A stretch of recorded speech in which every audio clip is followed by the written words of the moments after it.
લઘુત્તમ તાપમાન ઘટતા રાજ્યમાં વધ્યું ઠંડીનું જોર। અમદાવાદ સહિત 12 શહેરોમાં લઘુત્તમ તાપમાન 18 ડિગ્રીથી નીચે, માઉન્ટ આબુમાં -1 ડિગ્રી।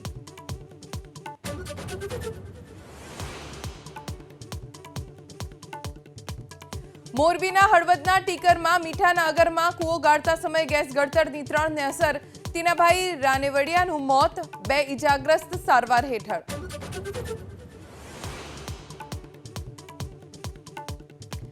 દર્દીઓના આરોગ્ય સાથે ચેડા કરતા 3 બોગસ તબીબ ઝડપાયા। બનાસકાંઠાના દાંતામાં 99,000 રૂપિયાની દવાનો જથ્થો જપ્ત, કમ્પાઉન્ડરમાંથી 3 બન્યા હતા બોગસ તબીબ।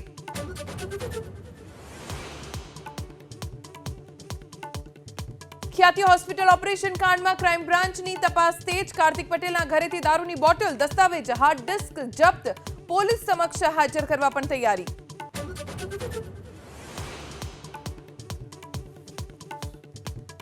અમરેલીના સાંસદ ભરત સુતરિયા અને જીએસટીના અધિકારીઓ વચ્ચે રકઝક, ખેડૂતો જાહેર હરાજીમાં જતા હોય તે સમયે જીએસટી વિભાગના અધિકારીઓ પરેશાન કરતા હોવાનો આરોપ।